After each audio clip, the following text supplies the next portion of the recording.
Rebel Force Radio presents Star Wars Cantina. Where are you going, Master? For a drink. Sorry about the mess. You will never find a more wretched hive of scum and villainy. We must be cautious.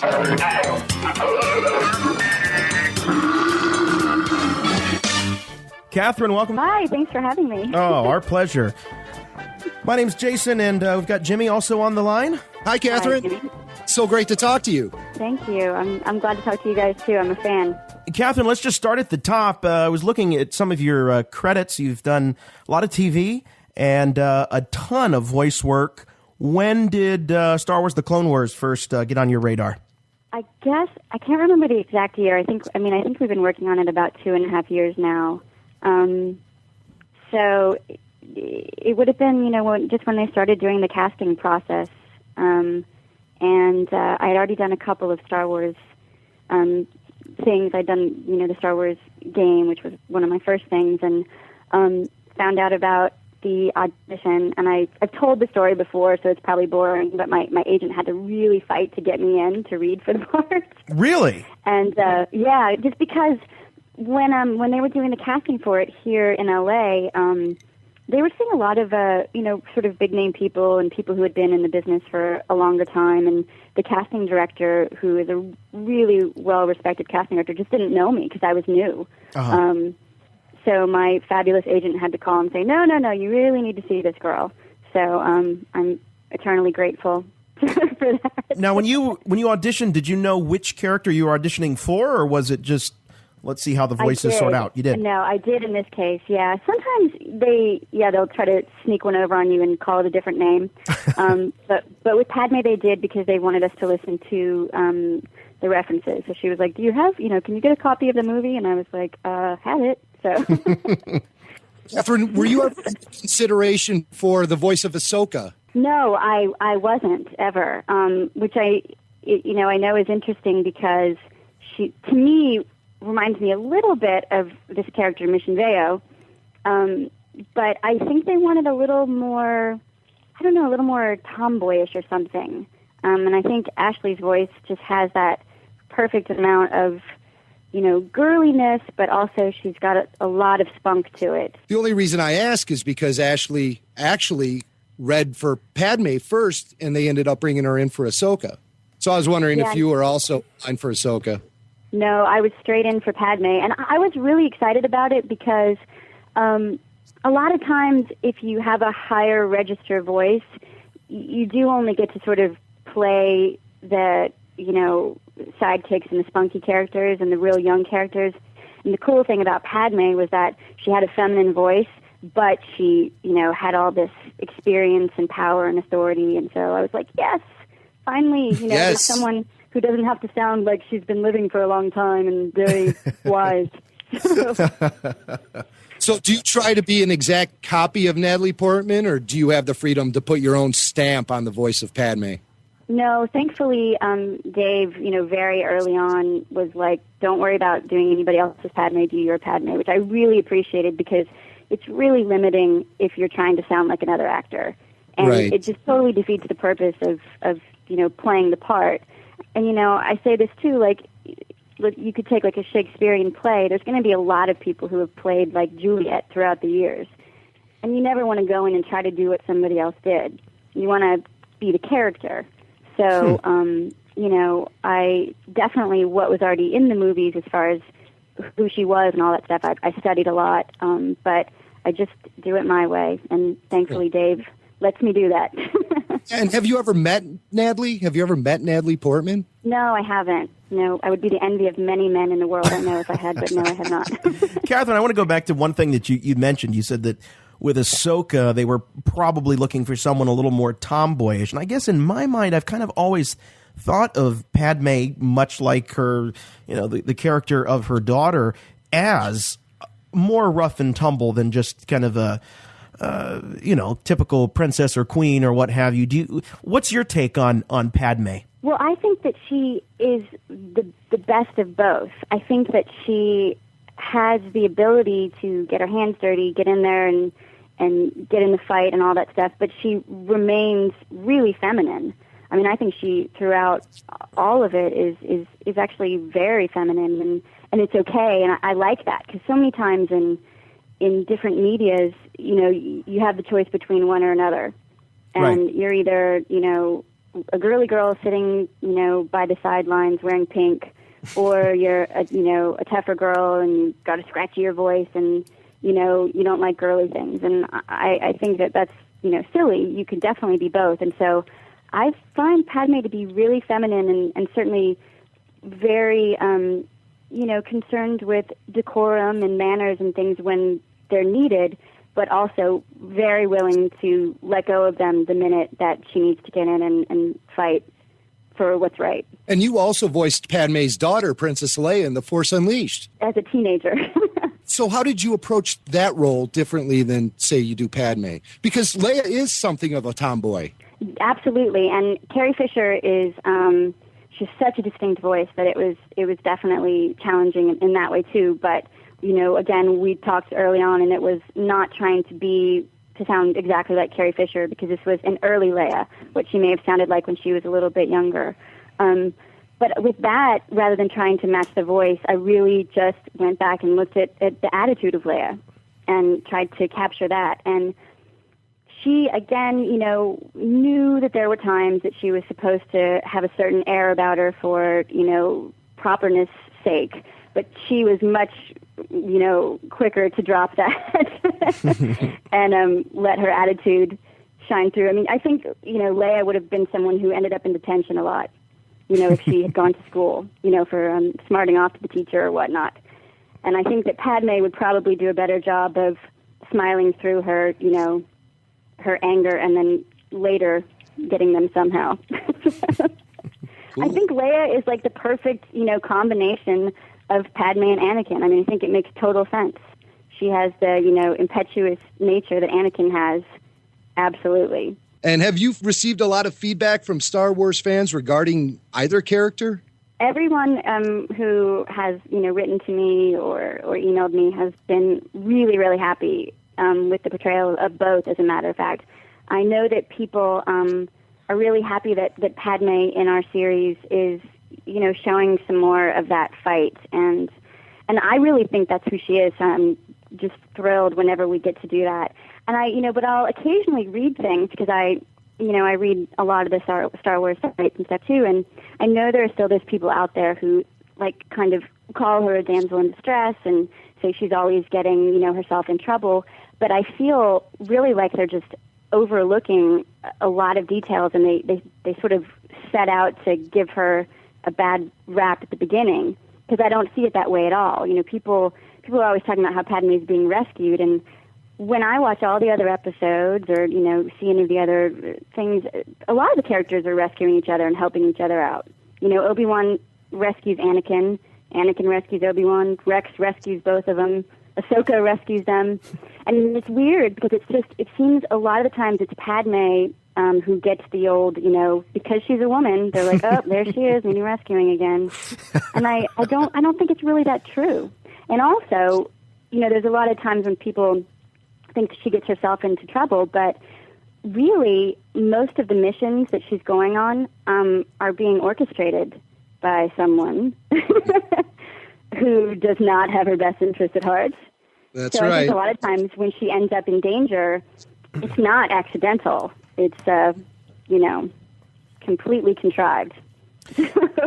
Now, Catherine, you play a character that is secretly married to Anakin Skywalker, and the episodes that you've had, there have been moments where you are right there in the company with everyone else that doesn't know the secret. How do you play those moments as opposed to playing the moments when you're alone with Anakin? Is it a conscious choice that you're making as to how you play those?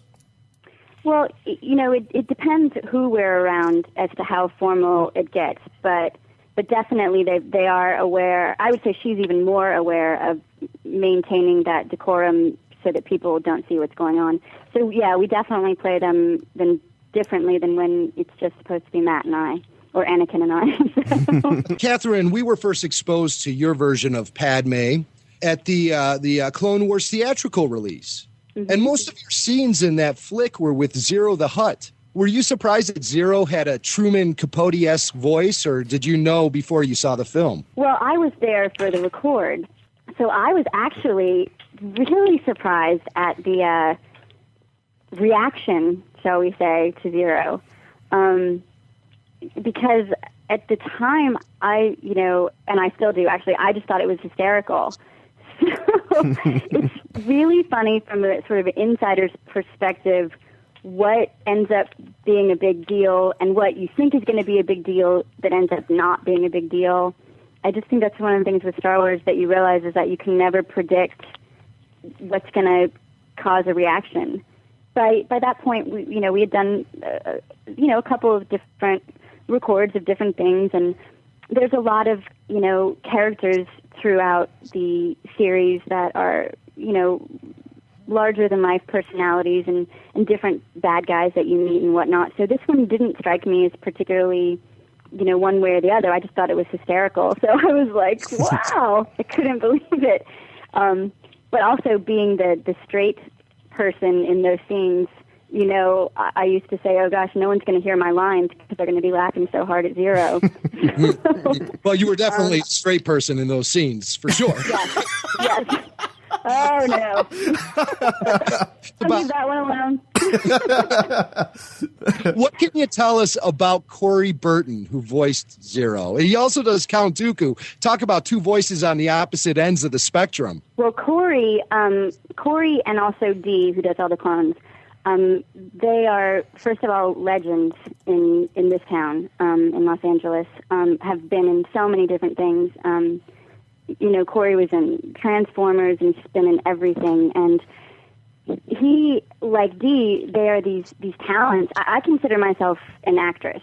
These guys are voice talents. They can do so many different things, and they can switch back and forth, in a matter of seconds. And not only can you not believe that these voices are coming out of them, but you can't believe that they're able to go back and forth. And so it was a huge learning experience. I felt like, as a voice actress, at that point, I was going to Harvard. I was like hanging around with these people. And Corey can do not only Count Dooku to Ziro to a lot of other stuff throughout the series that if you watch and see through the credits, you'll be like, wow, that was him too. And then the coolest thing about him is he is like the happiest, most gracious person you could ever hope to meet. And, has the most interesting stories about the business. And that's one of the really cool things about working on the show, too, is some of these people who are just such great talents, you get to be around them and you get to see their great attitudes and hear these amazing stories about the business. And Corey is just one of those people that I've just been like, wow. And I'm impressed every time I get to work with him. Well, that's cool. And, Ziro the Hutt is just one of the most amazing characters in Star Wars. And I'm such a fan of Corey Burton just because of it. And I'll be darned, we have a special guest with us who would like to say hi. Jason, would you mind opening the door and letting our special guest in? Sure. Hello, Catherine. It's your co-star from the Clone Wars, Ziro the Hutt. I enjoyed performing with you. So much so, I'm going to pitch Filoni on a spin-off show. You and me. We could call it From Zero to Sexy. What do you think? I had so much fun with you on the set, and I'll never forget what you told me in your trailer. Your secret's safe with me for a price. Ta-ta! Get back into your dungeon, Ziro. How'd you guys do that? I've already actually tried to pitch a spin-off show to Dave, though. Oh, really? So, what's that? Can you tell us a little bit about it? Amidala Nights. So. Wait, say that again? Amidala Nights, but Oh. with a K. It's an inside look at the Senate. I like that. Well, we've already got a series of novels like Coruscant Nights, so I could see that happening. Yeah, there's so Catherine, you're a child of the late 70s and early 80s. What kind of an influence did Star Wars have, the original trilogy, as the films were coming out, for you as a young girl? The thing is I really don't remember Star Wars when I was little. I vaguely have a recollection of I think at some point I had a crush on Luke Skywalker, which is interesting because now, as a grown-up, I actually prefer Han Solo. But I wasn't a huge fan when I was a kid, and then at some point I had a boyfriend somewhere along the lines who was, and I rewatched all the movies, and I just really got into science fiction and fantasy stuff in general, and so I have been ever since then. So it's really been more since I've been a grown-up and made a conscious choice to be a fan, that's been the case. It's kind of what I like to watch, and I really like Star Wars because I think a lot of the messages within it are just really cool. It's sort of like good versus evil, and there's princesses and knights and handsome rogues. So what more could you ask for? But as a little kid, I don't know what I was doing, but I wasn't totally into Star Wars, I hate to say. Oh, that's quite all right. It's interesting because I think that Star Wars, one of the things that separates it is the fact that even though there are fewer female characters, in relation to the male characters, that they really are kind of on an equal footing. And you mentioned earlier that you think that Padme sometimes gets a bum rap from the fans, that they're saying that she's always being rescued. But if you look at Padme, if you look at some of the female Jedis, and you look at, of course, Princess Leia, they're all strong women. I mean, do you see it that way? I do, and I mean that's one of the things that I definitely really like about it. And I think that the people who see Padme that way, they might just not like her in general, which is fine. But I think that there are you really see that all the different personalities have different roles to play in the things that happen throughout the Star Wars universe. C-3PO, R2, Han. Everybody has a different talent and a different thing that they do and that they bring to the table, and that's usually what makes the outcome in the end successful. It's not just one person. It's a bunch of different things coming together. It's not always just this person who's physically strong. Sometimes it's this person who's smarter. And I definitely think the women in Star Wars get an equal seat at the table, and I really appreciate that. And I'm hoping, too, that we bring more of that with our series. And I think we've already started to, definitely. I know that there have been a lot more female characters that have already been brought out that have, I think, come out really cool. So I think the fans are responding to that as well. And do you find that you meet young girls who are fans who are also very fond of you for portraying Padme in such a strong way? I do, but it's definitely it's boys too, which has been really cool. I always think, the little girls are going to be like, oh yeah, it's Padme, but the little boys really like her too, which is really nice. I don't think the Star Wars fans separate too much by the gender lines. I think most Star Wars fans appreciate a lot of the characters, and a lot of little girls, their favorite is Luke, or Anakin. Let me ask you, Catherine, does it change? I mean, as an actress, knowing the ultimate fate of the character that you're playing, how does that influence some of the choices you make? Well, when I think about it, and this is probably going to sound cheesy, but it actually makes me really sad. And I've always found the whole thing really sad when you really think about Darth Vader and what made him. You actually can empathize with that, and so to be a part of that, I try when we have the scenes to incorporate that. I think it's really important that you see how much these two people really love each other, because that sets up a whole sequence of events. And especially I've really appreciated with Dave and everything that although the series is designed to appeal to children as well, in the days that I've been working and the people that I've worked with, we've never done it as a series that was directed for the kiddies. There's definitely stuff that you want the kids to like, and maybe some stuff that they don't get, which is fine. But I've never played it like, it's a silly little cartoon. So for me, the love story is definitely there, and the relationship between her and Anakin, and also her and Obi-Wan, which I hope we get to see even more of, is very serious and has to really be true. Otherwise, none of anything that happens will make any sense. Now, Catherine, have you ever received any feedback from George Lucas on maybe, where Padme's head is at this time? No, I mean, Dave will keep me updated on what we have going on and what we get to do. There is an interesting situation with Padme in the sense that during this time period, her and Anakin are not together a lot. So, we can't do episodes where we're just hanging out at the house because that's not what's happening at this point. He's at war. And obviously, the episodes with the big fights and the battles, tend to be really interesting.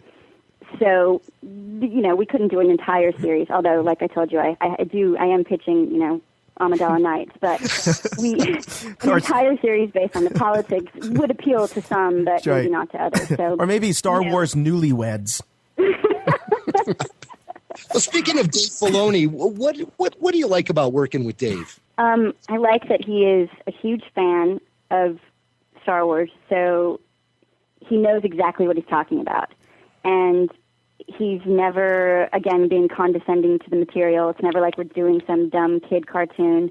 If he says, this is what this scene should feel like, and maybe he refers back to something from the original trilogy or something, you know exactly what feeling that you're going for.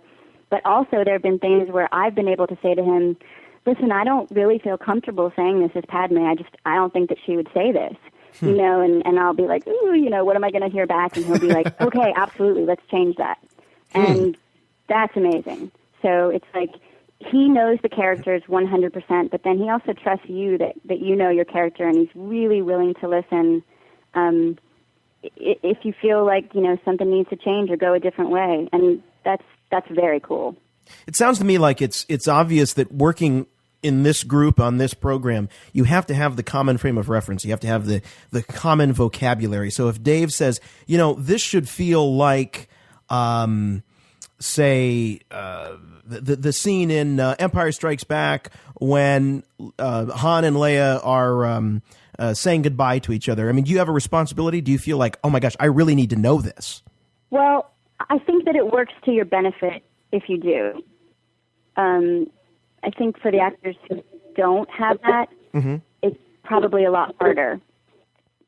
There's no, he doesn't force you to do that, but the more research that you can do, the better. And it turns out that most people who end up working on the show seem to be big Star Wars fans anyway. They probably give better auditions because of that. Did you feel like this was something that you had to bone up on or brush up on once you got the job, or did you already have that kind of familiarity with the material? I had it to some extent, but I definitely went through, and in the audition process too, through some of the expanded universe stuff to read about Padme's history and upbringing a little bit more that wasn't in the movies. So as an actor, if you have the opportunity to do that kind of research, it's great, and I would always take advantage of it. And with Star Wars, there's a lot of that out there, so it really is cool. Catherine, so far we've seen you in Padme, rather, in 3 different episodes: Destroy Malevolence, Bomb Bad Jedi, and Dooku Captured. I know, voice actors are kind of unique amongst actors in the sense that the lead time between when you actually do the work and when you get the gratification of seeing the work is so long. But are there any moments in any of those episodes that spring to mind of, that was a fun scene, or that was really neat for me to be able to do? Anything come to mind in some of those early episodes where we saw Padme, or even in the film? Well, I definitely have really enjoyed Bomb Bad Jedi. I liked the relationship between her and Jar Jar a lot, and I thought it was hysterical. But also coming up in Blue Shadow Virus, right, which is coming this Friday. That was one of my favorite experiences because Michael York is in that episode, and that's another cool thing when you walk into the room and you never know who's going to be there as a guest star. Right. And it's pretty cool. And so I'm standing next to Michael York, doing scenes with him, and that was really awesome. So, and he was just so funny to me, and it was great. So I that kind of stuff. The moments I usually really enjoy are when we're actually doing, the work. And then you see them and you're like, wow, or you're like, oh, that wasn't as good as I thought it was going to be. But it's the process that's so fun. And I mean, as an actor, it's hard because when I watch stuff back, I'm more likely to see scenes where I'm like, oh gosh, rather than like, wow, I was so great there. Really? So do you, are you watching the series? Oh, absolutely. Yeah? I watched it. I record it. Yeah. Are you able to watch it as a fan and as, a cast member, both?